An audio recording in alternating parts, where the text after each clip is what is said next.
Judge Martin Reddick had presided over hundreds of trials, but the courtroom felt different that morning. The air carried a pressure he couldn't name, something quiet, watching. The case of State versus Daniel Kerr had dragged for months. The evidence was thin, the testimony uncertain. But after days of deliberation, the jury had reached its verdict. Today was sentencing. As he adjusted his robe and reviewed his notes, the bailiff opened the doors for final proceedings. The crowd filed in, reporters, families, curious faces. Among them, one man in a gray coat sat alone in the back row. Reddick didn't recognize him, but something about his stillness drew the eye. When the final witness, Emma Lane, took the stand, her hands trembled as she was sworn in. The defense hadn't expected her. She'd requested to speak only this morning. "Miss Lane," the judge began, "this hearing is for sentencing, not new testimony." "I know, Your Honor," she said softly, "but I can't let an innocent man go to prison for what I saw." Every camera in the room clicked at once. She lifted her eyes toward the benches behind the defense table. "The person who killed Officer Grant isn't sitting there." Her voice broke slightly. "He's here, though." Reddick leaned forward. "Clarify that, Miss Lane." She pointed slowly, her finger steady now, toward the audience, to the man in the gray coat. The room froze. The man didn't flinch. He just lowered his gaze, folding his hands in his lap as if accepting the attention. The bailiff stepped toward him, but Judge Reddick raised a hand. "Not yet." He studied the man's face, calm, unreadable. Something in the eyes felt like recognition, as if they'd seen each other before. "Miss Lane," the judge said quietly, "how do you know that man?" She swallowed. "Because he told me the night it happened that no one would ever believe a witness who kept silent this long." The courtroom erupted. Judge Reddick's gavel struck the desk once, sharp and clean.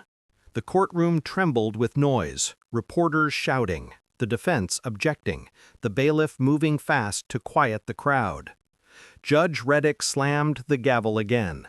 "Order! No one leaves this room!" Emma Lane sat frozen in the witness box, her hands clasped tight, eyes on the man in the gray coat. He still hadn't moved. His calmness unsettled everyone. Reddick nodded to the bailiff. "Identify that man, name and reason for presence." The bailiff stepped closer, hand near his holster. "Sir, stand up, please." The man rose slowly, polite, almost deliberate. "I'm Thomas Vale," he said, voice steady, freelance reporter, covering the trial. Reddick's brow furrowed. "You're not on the press list."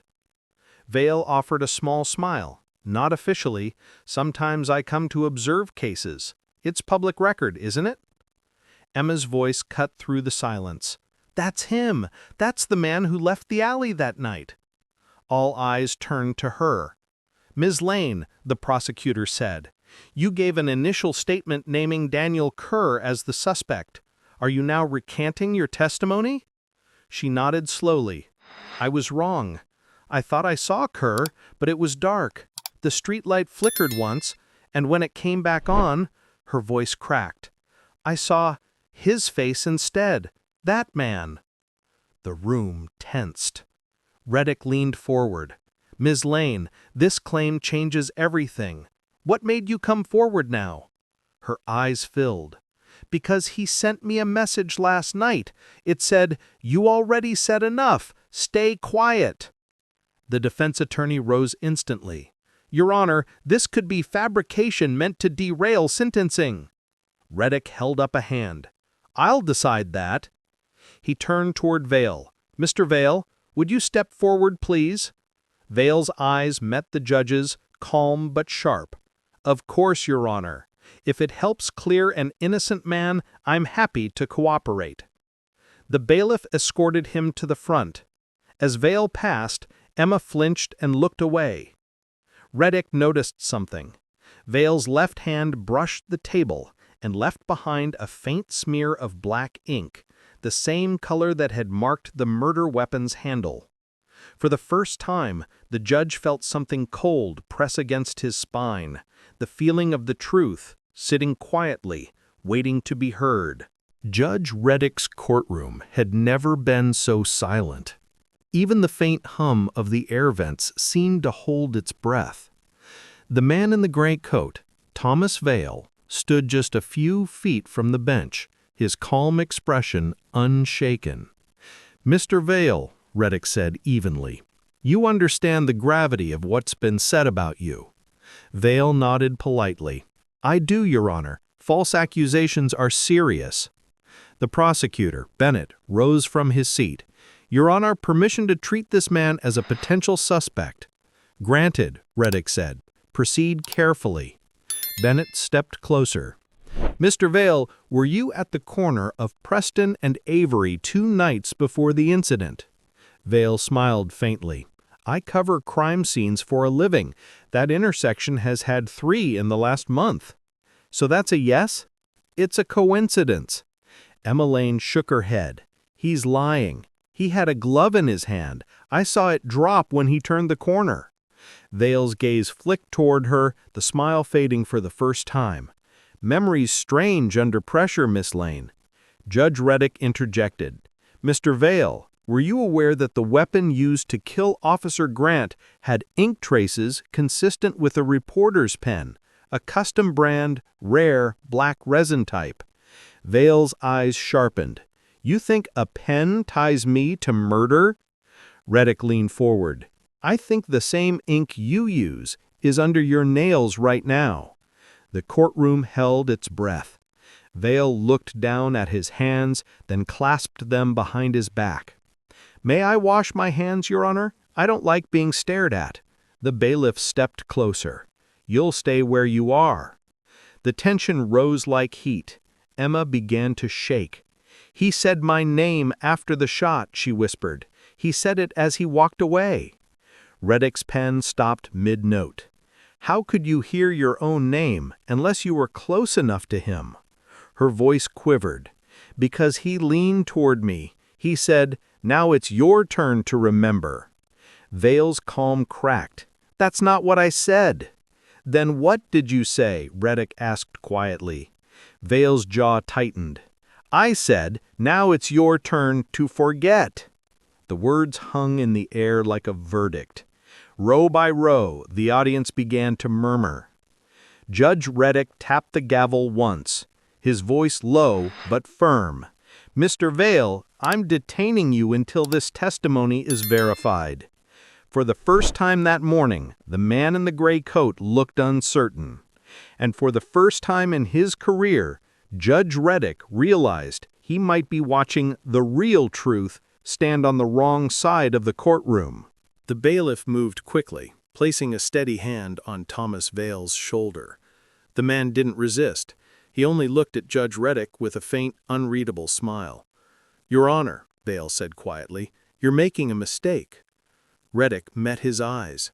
"Then you'll have your chance to prove it." The bailiff began guiding Vale toward the side door, but Emma Lane suddenly rose from the witness stand. "Wait," she said, trembling. "There's something else." Reddick motioned for her to continue. "The night of the murder," she said, "I wasn't just passing by. I was meeting someone. Officer Grant had called me. He said he'd found something about the case, something that could clear Daniel Kerr. But when I got there, he was already down, and someone else was running from the alley." "Mr. Vale," the prosecutor said, "do you deny being there?" Vale didn't answer. Emma continued, voice tightening. "I ran after him. I only saw his back under the streetlight, the same gray coat. And on the ground, he dropped this." She reached into her purse and handed something to the bailiff, a folded page sealed in a plastic sleeve. It was an old press credential card, half torn, the name smudged, but legible. Thomas Vale. Gasps rippled through the courtroom. Reddick examined it. "This was recovered where the officer died?" "Yes, Your Honor." Vale's calm finally cracked. "That's not possible. That badge was stolen last year." "Do you have proof of that report?" Reddick asked. He hesitated. "No, I never filed it. I didn't think anyone would use it." The prosecutor stepped forward. "Your Honor, I move to detain him immediately. The evidence—" "Denied," Reddick interrupted. "Not yet." The room went still. Vale's breathing deepened. His eyes darted once toward the audience. Reddick followed the look. A young woman in the second row quickly turned away, clutching her phone. "Bailiff," Reddick said quietly, "collect that phone." The woman's hands shook as she handed it over. The bailiff unlocked the screen and showed the judge the last message displayed. It was from Thomas Vale, sent 5 minutes ago. "They're close. Delete everything." Reddick stared at Vale. "Who was that message for?" Vale's voice dropped low. "Someone who doesn't exist anymore."